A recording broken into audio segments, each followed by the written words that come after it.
Hi everybody, kia ora. Hope you've had a good morning so far. And what I'm going to try and do today is offer you some practical insights and some takeaways that you can use to try and help you boost your own recovery. And I'm going to talk about the things that are available in New Zealand and maybe the support that you can reach out to in New Zealand. So I have spent most of my career as a physiotherapist supporting people through their cancer treatment and helping them deal with the long-lasting consequences afterwards. And over the years, I've had the privilege to walk alongside hundreds of individuals, witnessing firsthand some of the ups and the downs and the hardships on their path, from their treatment to recovery and sometimes back again. So I've walked alongside a lot of people and heard a lot of stories about the challenges that people have faced. Through this experience, I've really seen how cancer impacts so much more than just the physical body and how it impacts people for such a long time after their initial diagnosis. And as I stand here today, I'm acutely aware of the almost overwhelming challenge, really, of offering advice to a room full of people that have all had unique experiences, all have different stories. No two cancer journeys are the same. And just like no two lives before you had blood cancer are the same. So, you'll have different types of blood cancers, there's lots of different types of treatment, and you have different stages of recovery. So, given the complexity of your individual situations, it's almost impossible to give a one-size-fits-all. There's no one miracle way to boost your recovery. But hopefully I can give you some tips which draws on the research. If you would listen to Judith just before, she spoke a lot about the research that's going on in integrative care. So that draws on the research, but also on some of the personal experience I've had in terms of how we can adapt some of these strategies for your own needs and circumstances. So thankfully, before when I first started my career, there was very little research on survivorship. Now there's a lot more. And there's research on how cancer treatments affect the rest of our body, so not just the cancer cells. Particularly our cardiovascular system, so how our heart and our blood vessels cope under the strain of treatment. There's also now valuable insight into how cancer impacts our musculoskeletal system, which is our bones and our muscles and our joints, as well as the respiratory system, so how we breathe, which is crucial for keeping us feeling active and breathing well, and our immune system, which can lead to slower recovery and challenges in healing. So there's been a lot more research now on the impact of cancer treatment on our body, and there's some very clever scientists, way cleverer than myself, who are researching what works and what doesn't appear to be as effective when it comes to your recovery, effective exercise, and managing fatigue. So this presentation draws on that knowledge and hopefully will help you, give you some takeaways on how to boost your own recovery. So one thing that I've learnt in my work is that you can be disease-free, but still not free of your disease. So cancer treatments can be now really highly effective at removing cancer cells, and your medical team can give you the all clear, marking you in remission. But while people often assume life will return to normal after treatment, the reality is that there are many invisible challenges that linger and making it difficult for you to pick off where you left off. And also for those living with cancer as a chronic condition, there's lots of different hurdles that people face to do the things that they once felt normal to do. However, what makes me so passionate about the work that I've done with Pink and Steel and the work that our cancer rehab oncology physios do around New Zealand is that with the right support, people can experience real progress and improvement, and life can get better. Vitality and energy levels can improve. People can walk further, feel way better, engage in things that they used to love to do before that they haven't been able to do. And there is hope for a better quality of life moving forward. And I just want to start by saying the good news is that the window for cancer rehab doesn't close. There are people out there dedicated to helping you overcome the challenges left behind by cancer treatment. And at Pinkensteel, we have a network of oncology rehab physiotherapists throughout New Zealand. So we've got them located from Kaitaia all the way through New Zealand down to Invercargill. And they are trained at assessing the physical and functional effects of cancer treatment and developing personalised rehabilitation plans tailored to your individual needs. So if you listened to the presentation before, these physiotherapists are trained in doing a full assessment on your body and tailoring their treatment plans to you. A lot of them are trained in acupuncture. A lot of them are trained in prescribing oncology exercise to people with bone health and symptoms from treatment. A lot of them are involved in movement therapies like yoga and breathwork. So they are very skilled in trying to help people take those steps during treatment and after treatment to live better. They also run individualised sessions, and they also do run group programs that are funded in New Zealand from the Pinkensteel Foundation.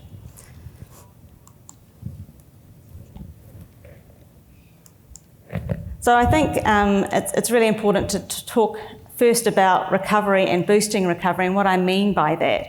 And I think I mean that it's about fostering the ability to take steps forward so that you feel like you're making new gains, even if you're still undergoing treatment. Recovery isn't just something that happens at the end of therapy. It's about reclaiming some sense of control, some more strength, feeling more energised, even for short periods, and improving your quality of life. So recovery is different for every individual. Some people may look like they've sailed through treatment, they may look completely fine on the outside, but the impact of the cancer treatment is huge on their life. And so, although it's really helpful to share cancer experiences and learn what has helped others, burning mental cycles and comparing your situation to others is often a complete waste of time and energy. You know, your recovery is unique to you. And as Teddy Roosevelt is quoted as saying, comparison is the thief of joy. And I've found this to be particularly true in the area of cancer rehabilitation and cancer recovery. So, you know, you're on your own journey, and I think it's important that you realise that every step forward for you is great. So when it comes to boosting recovery, many variables come into play. Receiving the right personalised advice and support can significantly enhance your progress. Remember, your health and recovery journey is continually evolving. And what was relevant a few months ago might not be relevant now. And I think that's really key. Things are always constantly changing with your health and your well-being. So if you got some advice, a few months ago, that might not be relevant to where you are right now. And it's completely normal to encounter challenges, to encounter roadblocks, to go backwards and then go forward. The cancer journey is not a straight line, it's a very squiggly line. And I think it's really important that you know that seeking help to navigate these things is essential. So the key takeaway really is to actively seek support and not suffer in silence.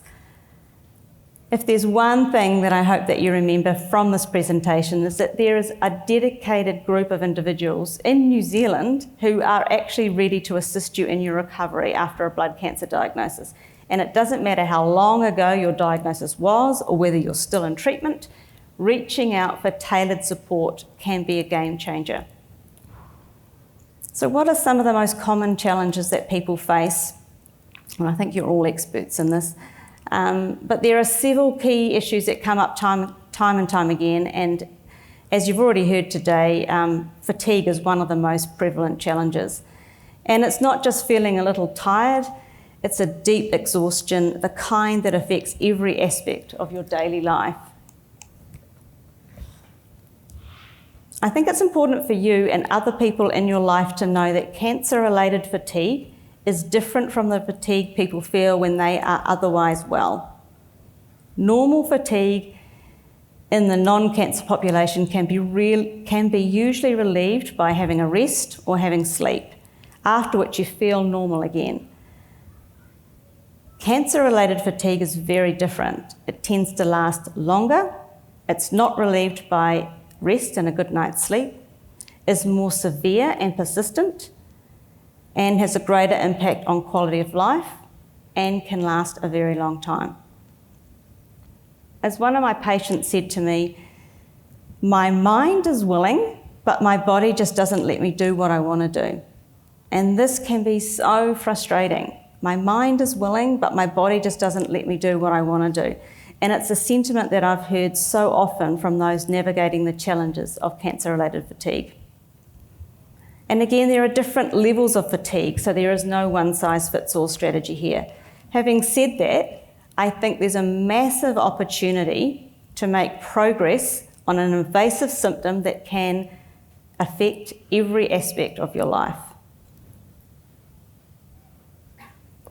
So fatigue, like pain, is a self-perceived state. People often describe it as a sensation of exhaustion during or after usual activities, or even a feeling of inadequate energy to actually begin the activities in the first place.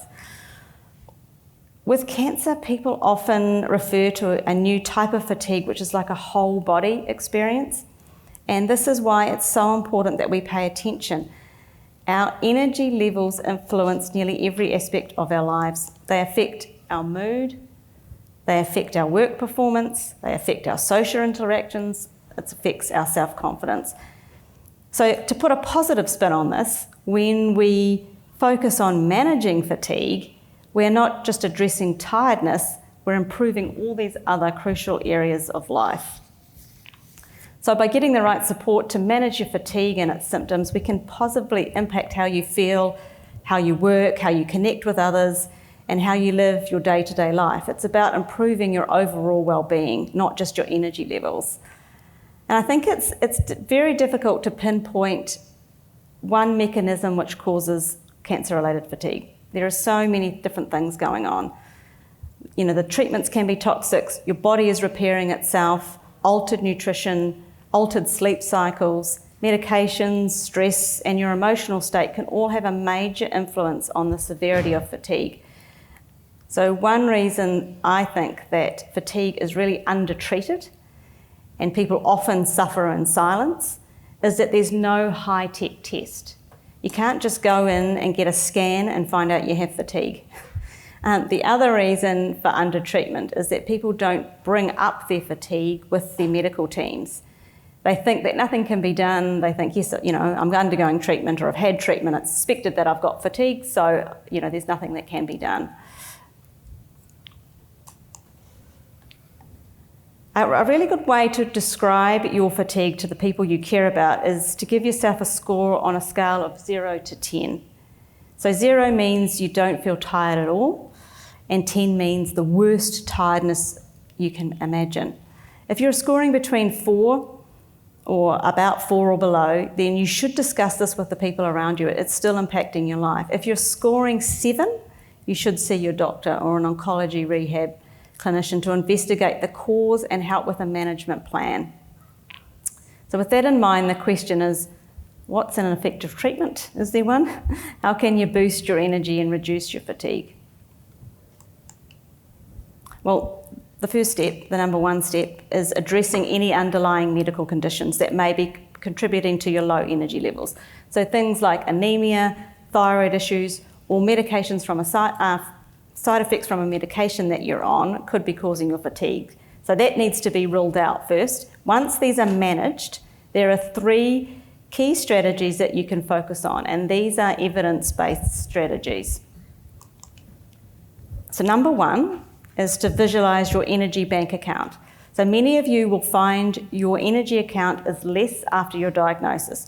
So you need to look at the things in your life that draw on that account.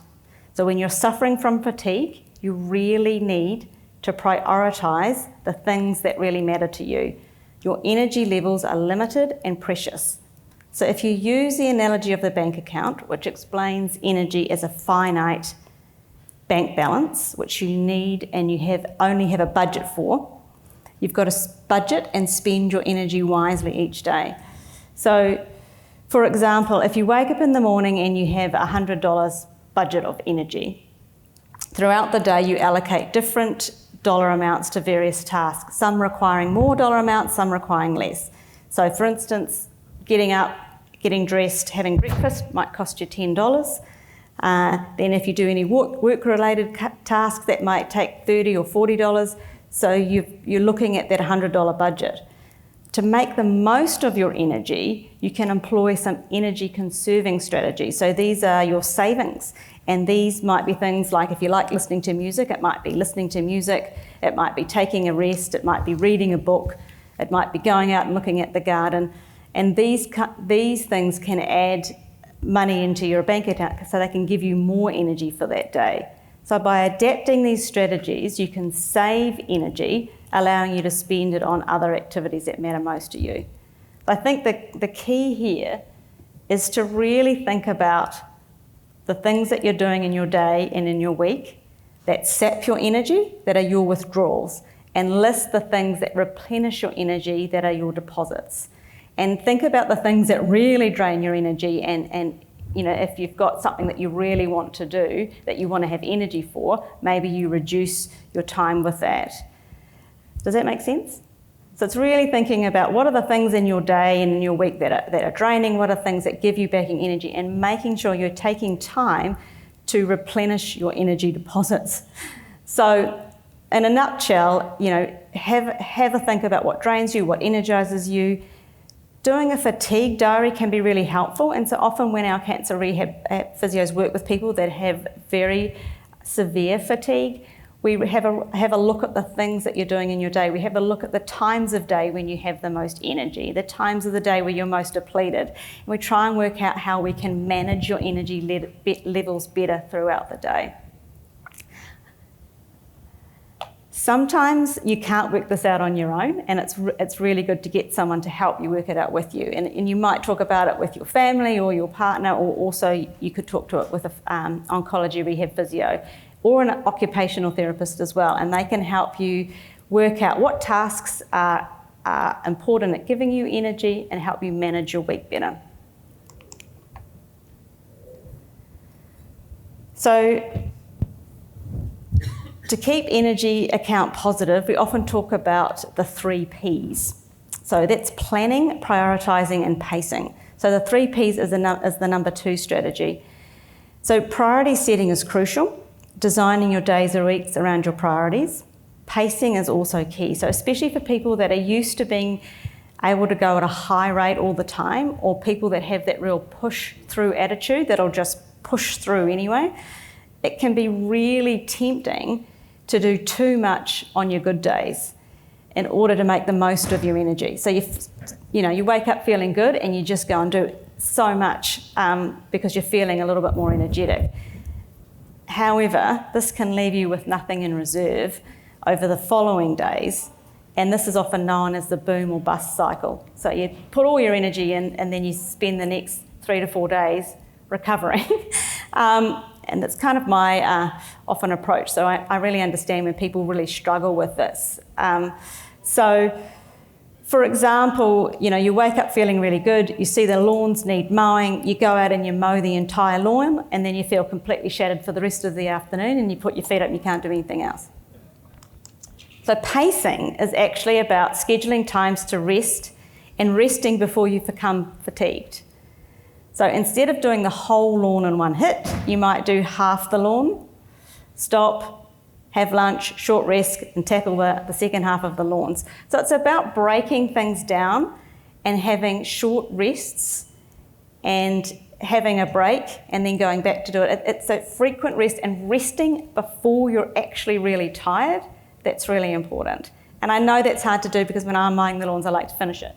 But if you break, have lunch, have a rest, go out and do the rest of the lawn, then that shouldn't deplete your energy for things that you may want to do in the evening.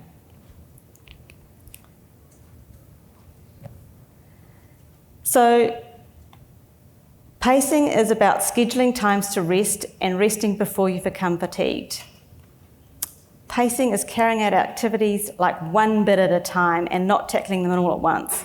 So just to recap what I've talked about, visualise your energy bank account, understand what are withdrawals from that bank account, understand what gives you energy, and then remember the 3 Ps, which are planning, prioritising, and pacing.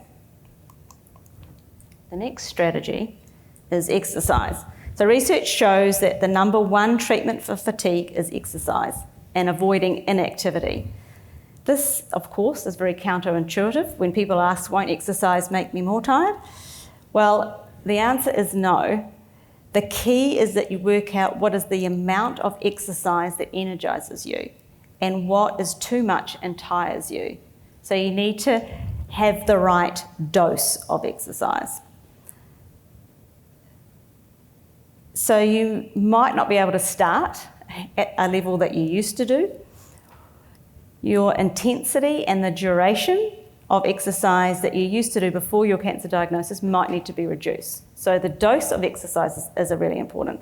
But there is significant evidence to show that low to moderate intensity exercise can substantially reduce cancer-related fatigue and improve your life. I think a key strategy here is what I like to call the nibble approach. Just take a nibble. And I often use it when people are really fatigued to try a small amount of activity. And this could be a 10-minute walk. Like really, there's no too small amount to start with.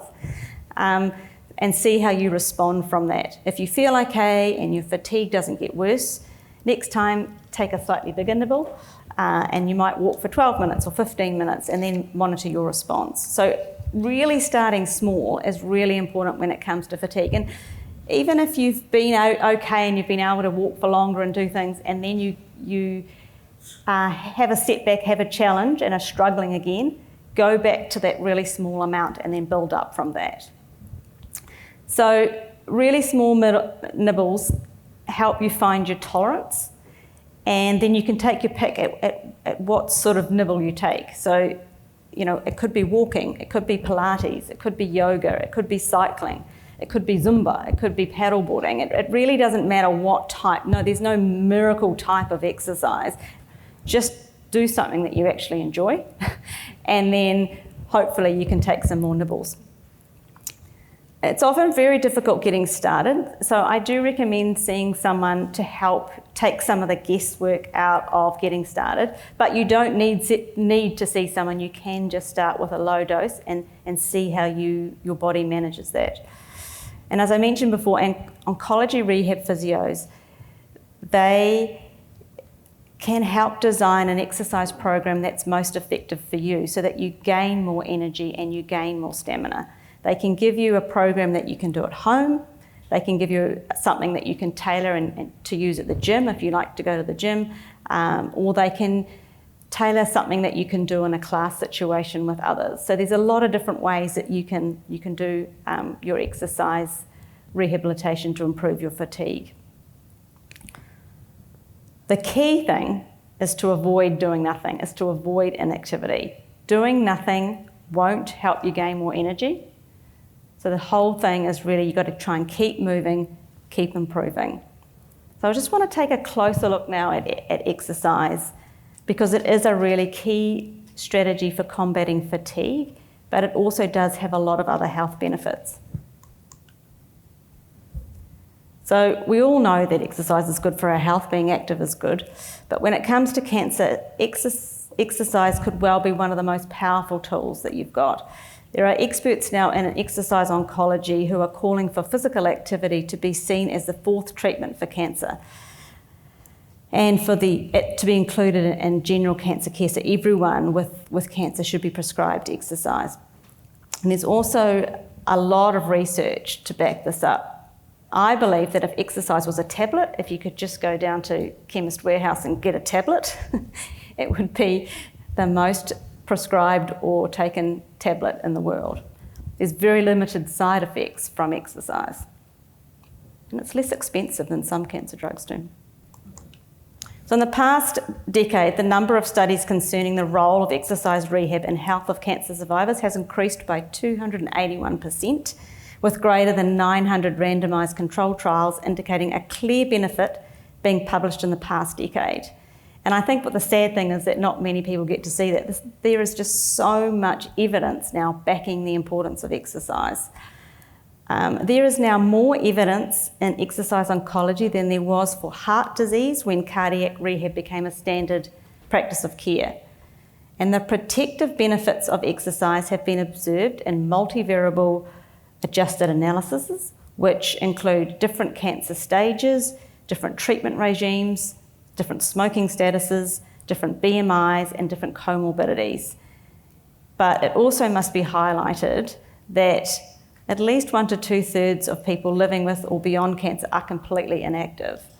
So that is a really poor statistic, I think. So if you look at this slide, being active can help you overcome many of the debilitating side effects from chemo, stem cell transplants, radiotherapy, targeted therapies, immunotherapies. It can improve your muscle mass, strength and power. It can improve cardiovascular fitness, physical functioning, range of motion and flexibility. It can improve your immune function, your body image, your self-esteem, your mood and your energy levels, and it can help you sleep better. It has also been shown to reduce symptoms and side effects including pain, fatigue and nausea, and reduce the intensity of symptoms, duration of hospital stays, and reduce depression and anxiety. And I think above all, being active just makes us feel better. Isn't that an impressive list of what one thing can do? I think it's impressive. So getting back into exercise, though, I think is one of the most difficult things to do regularly after you've had a cancer diagnosis. And to be fair, the vast majority of the population aren't active enough for good health. So it's no wonder when getting started and staying active is really, really difficult when your body has had to deal with cancer treatment. When you do a Google search on the word exercise, it brings up a whole lot of images of, muscly bodies and lycra, people running marathons or lifting heavy weights at the gym. And I think that often the messages are, no pain, no gain. You've got to go really hard with exercise, otherwise there's no value.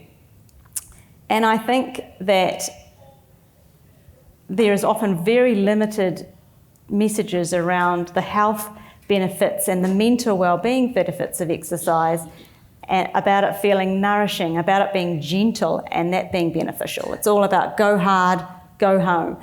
And I think that's really damaging, particularly in the context of cancer. It's not about pushing yourself to your limit. It's about doing something nurturing and gentle on your body so that it can recover and heal. And that's the real protective benefit of exercise. Having stronger muscles helps you walk more, helps you run, helps you lift things, helps to do the activities you love. If your muscles are stronger, you can do those things. We need to think of movement as a bit like another type of medication or like nutritional food.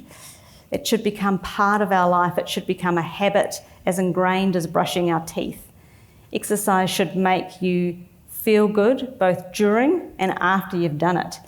And it really should be something that you do every day. And there are a million different ways to be active, and getting help so that it becomes more achievable, more enjoyable and doable is so important for your recovery and your long-term health. Exercise plays a vital role in supporting the musculoskeletal system, so muscle mass and bone density are particularly impacted not only by treatment, but by the consequences of doing less and being less active. So without actively investing in our muscles and our bone health, these are areas that can continue to deteriorate, making recovery more challenging. So the old saying of, if you don't use it, you lose it, it applies to muscle tissue probably more than any other part of you. And the consequences of muscle loss from cancer treatment can affect all aspects of our health. So as we age, muscle mass naturally declines about 10% a year. 10% a decade. So your muscle mass as you age naturally declines, along with your cardiovascular health. So for people affected by cancer, this decline is often accelerated, and these symptoms just won't simply return back to normal on their own. And that's why it's really crucial to invest in exercises that focus on mobility, focus on strength, and focus on cardiovascular endurance. So muscles in particular are key to our overall health and well-being. The human body has around 650 skeletal muscles, which allow for movement, but their role goes up beyond that. Muscles are metabolically active tissues. They contribute to many essential bodily functions. They help regulate glucose levels by housing mitochondria, which are the powerhouses of the body. And this is where the glucose is converted into energy. This metabolic function helps control blood sugar and contributes to overall energy levels. Also, our muscle health supports hormone regulation, which influences numerous other bodily processes. So maintaining and strengthening muscle is not just about improving your physical appearance. It's not about all just mobility. It's about promoting your overall health, enhancing your immune function, and supporting long-term recovery. So your muscles are really key.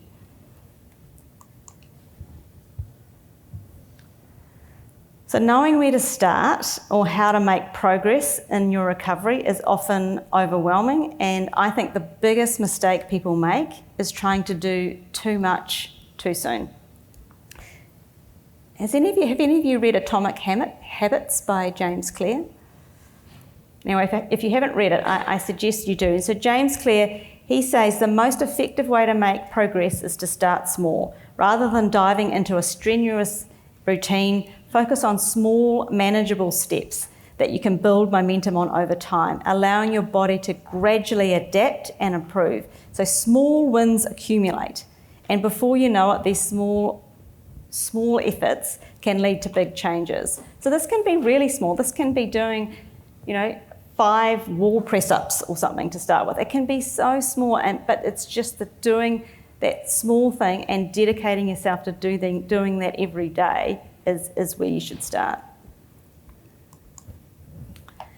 When getting started with exercise, it's often recommended the FIT principle. So the FIT principle stands for frequency, intensity, time, and type. And it provides a simple framework for creating a personalised exercise plan.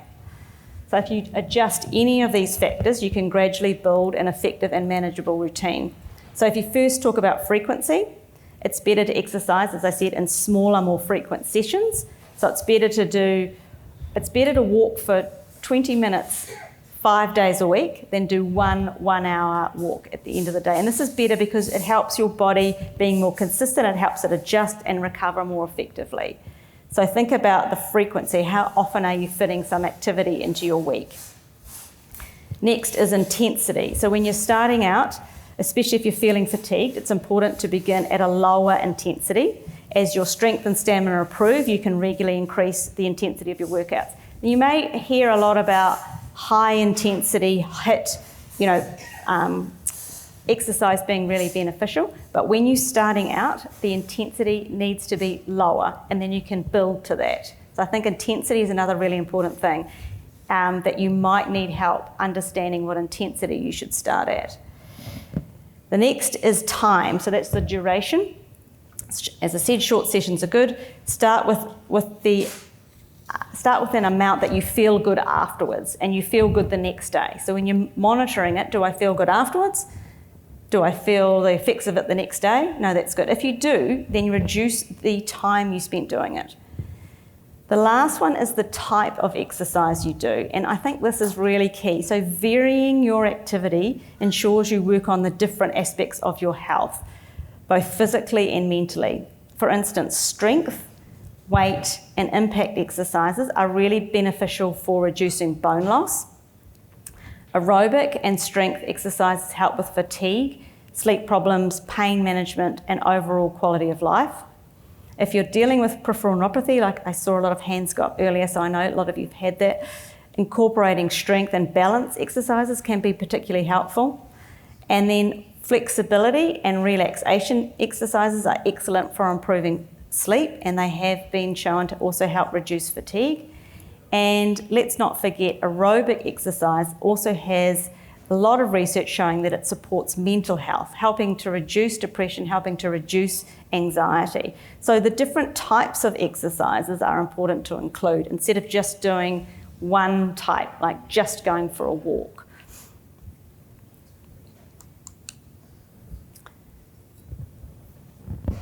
So you can begin with low impact aerobic activities like walking, swimming or cycling, like I've mentioned. It's really important to include some strength training. So it's recommended in the research that you do this at least twice a week, and this doesn't have to be as difficult as what people think. Muscle strength promoting exercise involves working against some kind of resistance to build muscle strength or prevent muscle loss. It doesn't have to be lifting a weight at the gym. And you can start with bodyweight exercises which are just your own body weight. So they can be squats, they can be lunges, they can be wall press ups. You don't need any fancy equipment. You don't need a big dumbbell or anything. And then you can gradually increase these to light resistance bands. So again, if you do see an oncology rehab physio, they can give you a band, they can give you something that can just slightly increase the resistance for you. Also, lifestyle activities where you are lifting, carrying, pushing or pulling can help make your muscles strong. So, but strengthening is an important one. Also, gentle stretches and exercises. So stretching is really good for your flexibility. It's really helpful for your range of motion. It's helpful if you have joint pain, muscle pain, back pain. So stretching is really important. And it can also help reduce your risk of injury as you progress with your exercise. So it's really key that when you get started or you're going along that you do monitor your body's response. And you are experts in your own body. You've been monitoring your response to your treatment or monitoring your response daily anyway. So really listen to your body. If you feel fatigued, if you feel dizzy, if you feel pain, stop the activity and rest.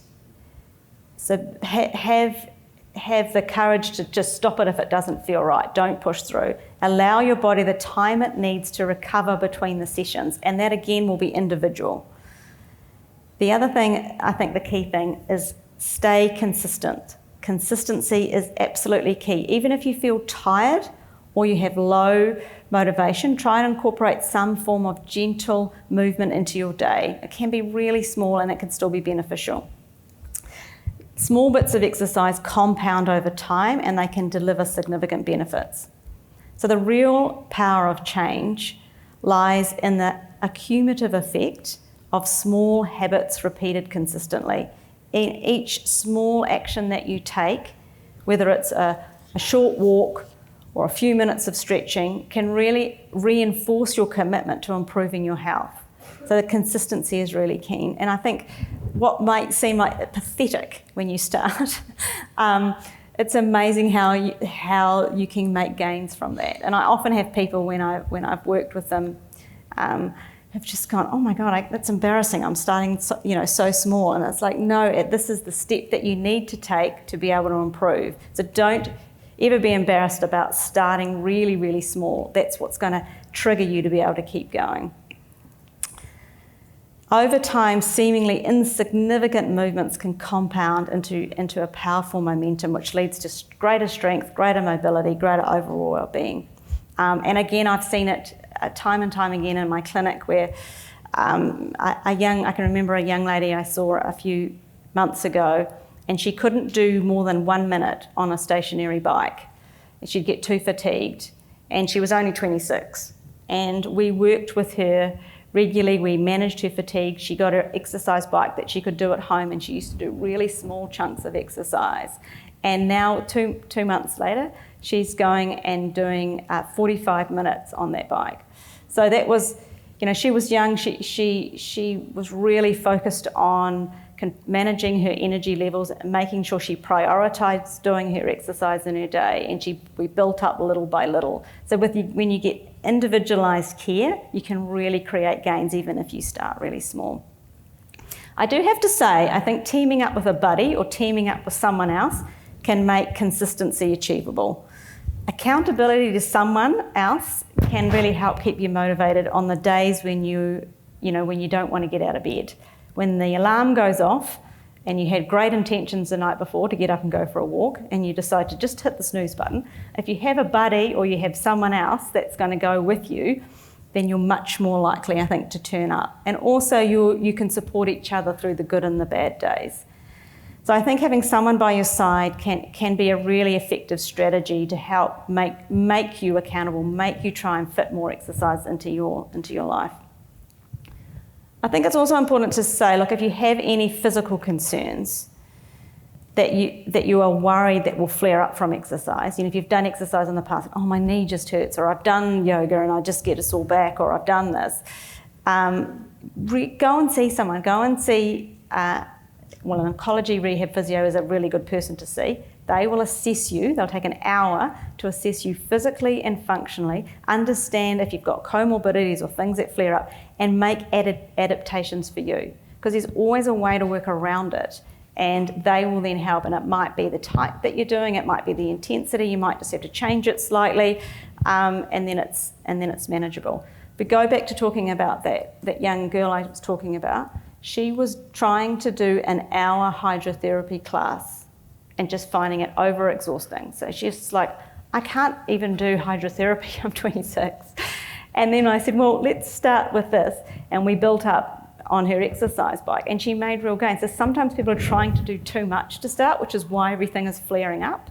So I do really advise you to get some personalised advice if you're having trouble, or if you're really worried that your pain will flare or you'll just feel worse from doing it.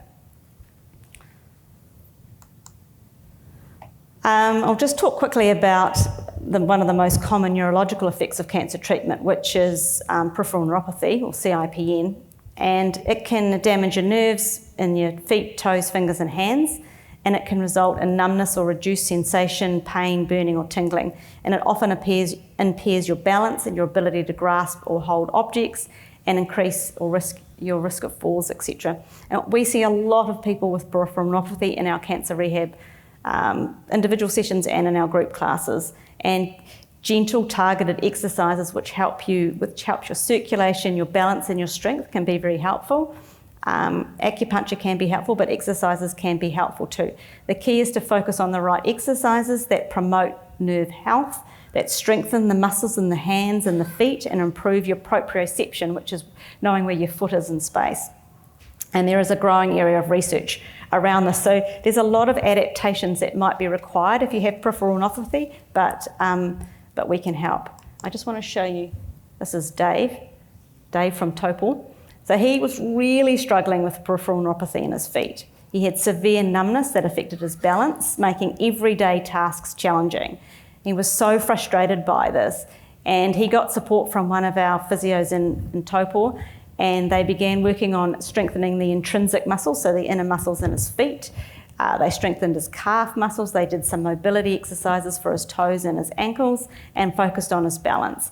And then he joined our Pink and Steel Paddle On program, which you get to try and balance on a paddleboard with other people. He really loved getting out there and paddleboarding, and he was so proud to tell me that he completed the 8-module program. Everyone he felt was younger than him, and he only fell off 3 times. So I really encourage you to give things a go. Even if you are struggling from some of these symptoms, there's ways we can adapt things so that you can benefit from them. For those of you that aren't familiar with the Pink and Steel programs, there's lots of different group programs. There's ones that incorporate a bit of yoga, meditation, step-up exercises, resistance training, ones on paddleboard. So there's lots of different types, and the physios will tell you which ones will suit you better.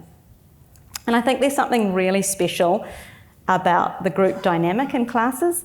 So, cancer can be such an isolating experience, and we often find that people in these classes develop real friendships with other people that understand what they've gone through. And we find participants often really give hope and encouragement to each other. So the group programs can be really great. I know not everyone is into groups, and and you can feel quite disconnected from your body and you don't want to join a group. So, there is individual programs you can do, and you can always, you can do exercise at home. You can do it in a hotel room. You can actually do it anywhere. We even prescribe exercise in hospital in beds as rehab physios.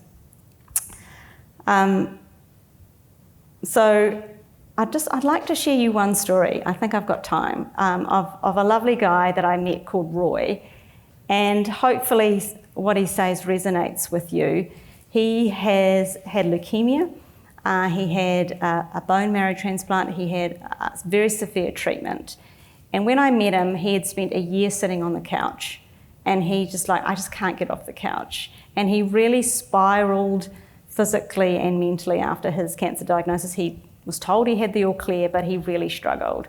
So hopefully this story resonates with you about recovery.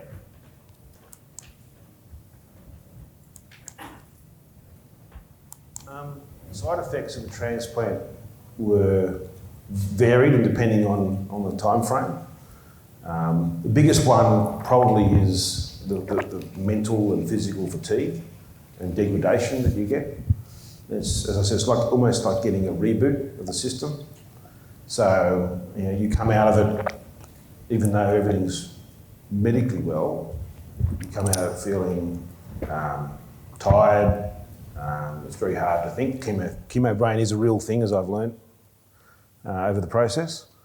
But that's the sort of sense of not being able to do the normal things. So adjusting to a new normal, if you want to call it that.